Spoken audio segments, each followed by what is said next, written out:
UFC Women's Bantamweight champ Ronda Rousey joining us on Chronicle Live. Ronda, with all the training and media hype leading up to UFC 157, you've had an incredibly busy last few months. It's been 2 weeks now since you beat Liz Carmouche. Have you had a chance to catch your breath, celebrate, and think about the victory and all that's happened?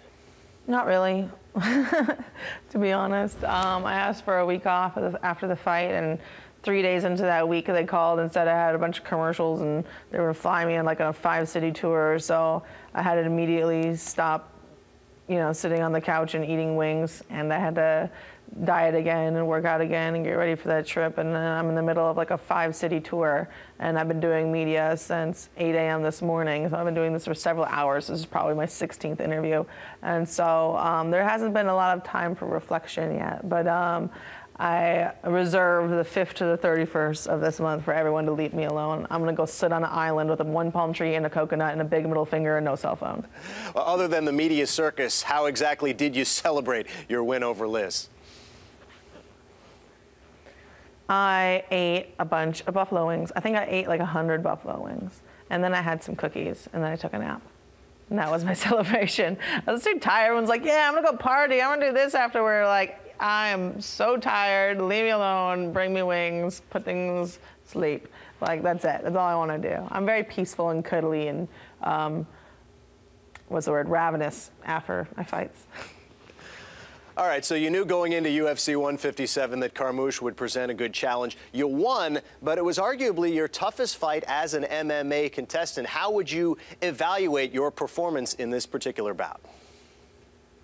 I know that there's a lot of things I need to do to improve, but it also pointed out things that we missed during camp. I realized that during camp that when we were doing work on the walls, we were only doing it wrestling, and whenever I was grappling, it was in the middle of the mat. And so the mistake that I made was I was doing something that would have been safe to do if I was in the middle of the mat, but not if she was stuck in the corner like that, because she was able to climb up the side of the cage and take my back. But it's really good because I would much rather decide to learn from winning than be forced to learn from losing.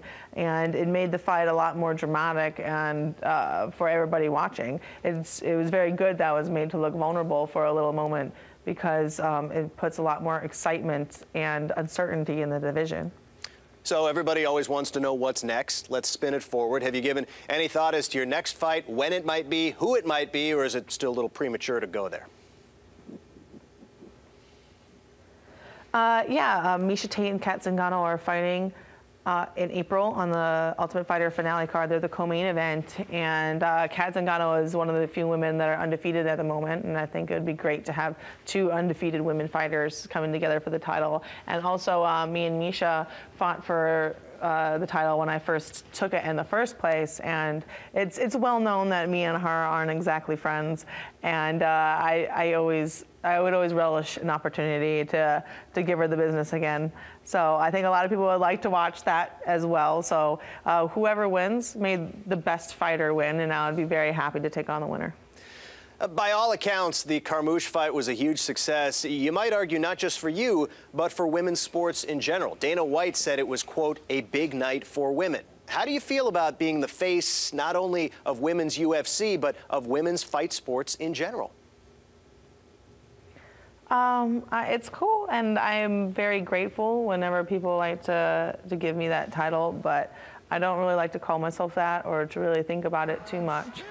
People ask me all the time about, like, oh, you're a pioneer. People are going to be looking at this 20 years from now, and you're going to be this thing. And I try not to think about it. I've been fighting my whole life. I was born to be a fighter, and this is what I do, and this is what I'm good at.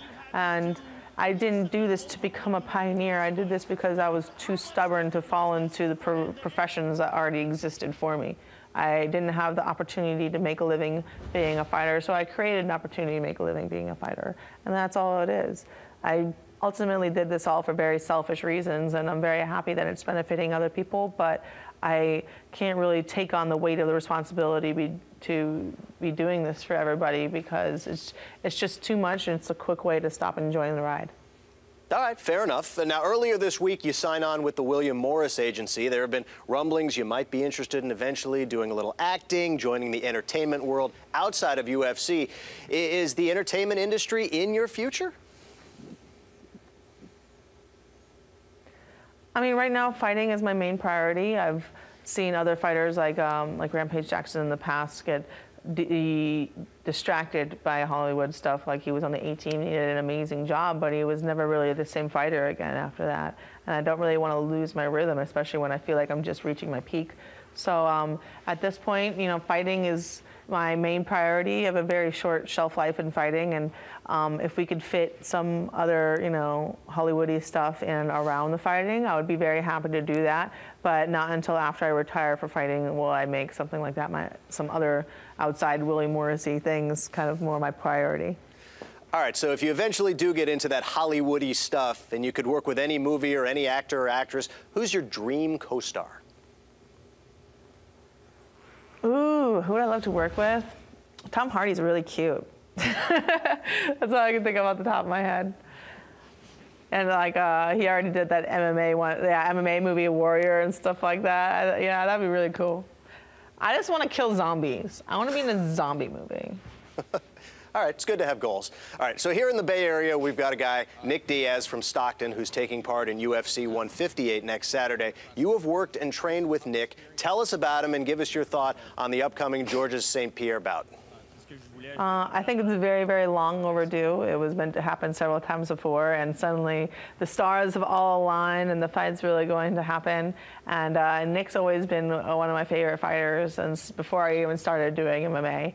I think he embodies what it really means to be a fighter. And I really see a big change in attitude in GSP for this fight. I really think that he's real riled up and taking it personally. And, you know, though I really respect him as an athlete and as a businessman, I really feel like since his loss to Matt Serra, he's really lost the rush and the rush St. Pierre. And I really kind of see that, that fire coming back into him into this fight. And so I really anticipate this being one of those fights where we're going to remember this for a really long time. I really hope that this is one of the best cards that we've ever seen.